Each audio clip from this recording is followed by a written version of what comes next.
बिस्मिल्लाहिर्रहमानिर्रहीम, अस्सलाम वालेकुम। हक खतीब शुफ के मामले पर मैं पूरी कौम को बारहा ये बता चुका हूँ कि मुझे इस मामले पर हर तरह के दबाव का सामना है। हर तरफ से दबाव डाला जा रहा है, अखलाकी तौर पर भी, मेरे अहबाब से रिक्वेस्ट करके भी, मुख्तलिफ ताकतवर लोगों का इस्तेमाल करते हुए भी कि आप इस मामले से पीछे हट जाएं। लेकिन मेरे पास सबूत मौजूद हैं, मेरे पास वो लोग मौजूद हैं जिन पर जुल्म सितम हुआ, मेरे पास वो लोग मौजूद हैं कि जिन्होंने तकलीफ में, अजियत में, माजूरी में, मजबूरी में, इंतहाई मोहलक अमराज में इस शख्स को पैसे दिए और इस शख्स ने उन्हें जलीलो रुसवा किया। लिहाजा मैं मरते दम तक ये बात वाज़ेह कर दूं कि इस मौक़िफ़ से पीछे नहीं हटूंगा।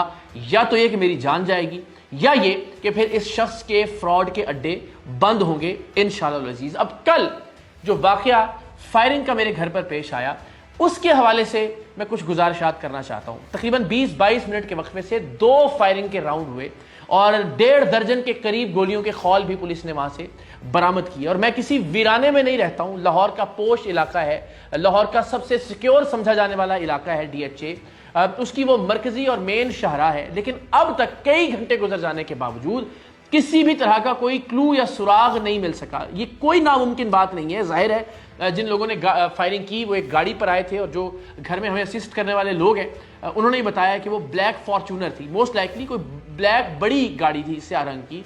जाहिर है वो किसी चौराहे से आई थी, किसी चौराहे की जानिब गई, किसी गली में दाखिल हुई, किसी सड़क का उसने इस्तेमाल किया।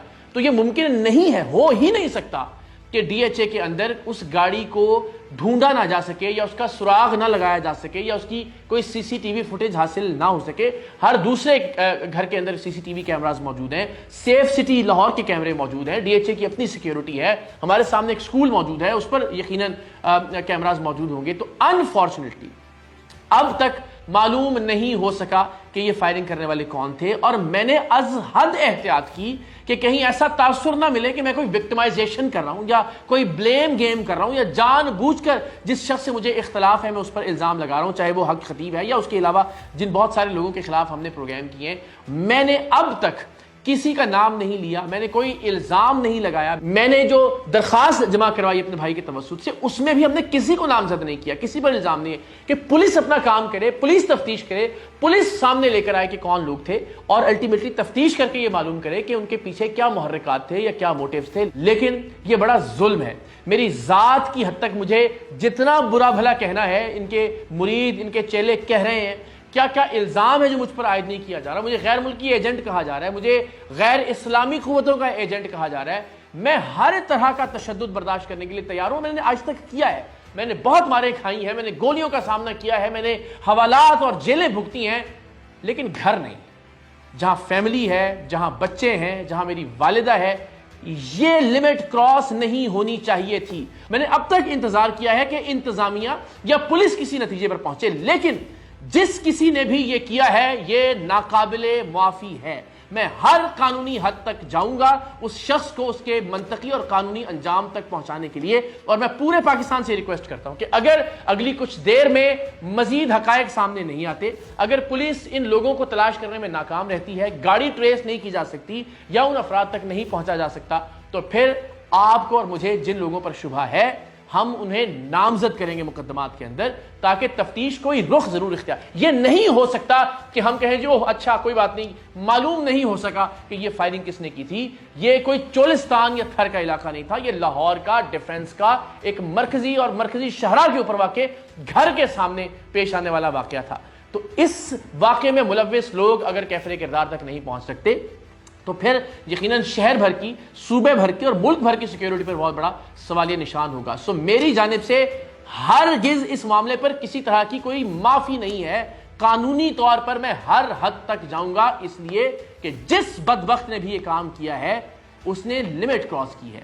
घर के लोगों को, अहले खाना को हरासा करना, बच्चों को अजियत में मुब्तला करना, ये मेरी जात की हद तक मैं अब भी हाजिर हूं, मेरा सीना हाजिर है। आप गोलियां चलाइए, मैं चलकर गया था खतीब साहब के आस्थाने पर भी, और इसके अलावा भी जिन जिन लोगों को मैंने बेनकाब किया मैं खुद उनके पास गया, अब भी जाने के लिए तैयार हूं, हर तरह से उनका सामना करने के लिए तैयार हूं। लेकिन फैमिली की हद तक नहीं जाना चाहिए था। और मेरी आप सबसे रिक्वेस्ट है कि इस मामले में जरूर मुझे बताइए कि हमें कानूनी तौर पर क्या करना चाहिए। मेरा गुमान यह है कि हमें जिन जिन लोगों पर शुबा हो, अगर पुलिस की तफ्तीश किसी हतमी नतीजे तक नहीं पहुंचती अगले कुछ घंटों में, तो फिर हमें उनके खिलाफ नाम लेकर बाकायदा कानूनी कार्रवाई का आगाज करना चाहिए। आप सबका मैं एक मरतबा फिर बहुत शुक्रिया अदा करता हूं, आपने बहुत सपोर्ट किया, कल से अब तक बहुत सारी दुआएं दी, हर तरह से आप हमारे साथ खड़े हुए। आप सब ने भी एक शख्स का नाम लेकर अपने यकीन का, शुबे का नहीं, यकीन का इजहार किया, और सब लोगों ने कहा कि आज तक इकरार ने बहुत सारे पुलिस अफसरान को बेनकाब किया, बहुत सारे जाली बाबाओं को, बहुत सारे माफियाज को, लेकिन घर पर फायरिंग या हमले का वाकया अब तक नहीं हुआ। अब ऐसा क्यों हुआ है? क्योंकि अब से पहले सब लोग मुझे मुतनब्बे कर रहे थे कि ये सबसे बड़ा माफिया है, ये सबसे बड़ा खतरनाक काम आपने किया है इस शख्स के साथ दुश्मनी मोल लेकर या इसको बेनकाब करके। लेकिन जब आप सच पर हो, जब आप हक पर हो, जब आपको यकीन हो कि जो बात आप कह रहे हैं वो बात हक है, वो बात सच है, तो फिर आप ये अंदाजे नहीं लगाते कि किससे दुश्मनी मोल लेकर या किसकी मुखालिफत करके मुझे ज़्यादा खतरा होगा और किसकी मुखालिफत से मुझे कम खतरा होगा। तो मेरी ज़ात की हद तक कोई बात नहीं थी, लेकिन ये मामला ज़रूरत से ज़्यादा हो गया है, और मैं इंशाल्लाह आप सबसे ये रिक्वेस्ट भी करता हूँ कि इस मामले में दुआ भी कीजिए, और ये इस अज़्म का यादा भी करता हूँ कि इंशाल्लाह मैं जितने मामलात भी लोगों को बेनकाब करने के हवाले से कंटिन्यू किए हुए हूँ उनसे पीछे नहीं हटूंगा। अब और ज्यादा कन्विक्शन के साथ, और ज्यादा मजबूती के साथ, और ज्यादा ईमान के साथ, और ज्यादा यकीन के साथ इंशाल्लाह मैं अपनी जिद्दोजहद जारी रखूंगा। आप सब मुझे दुआओं में याद रखिएगा।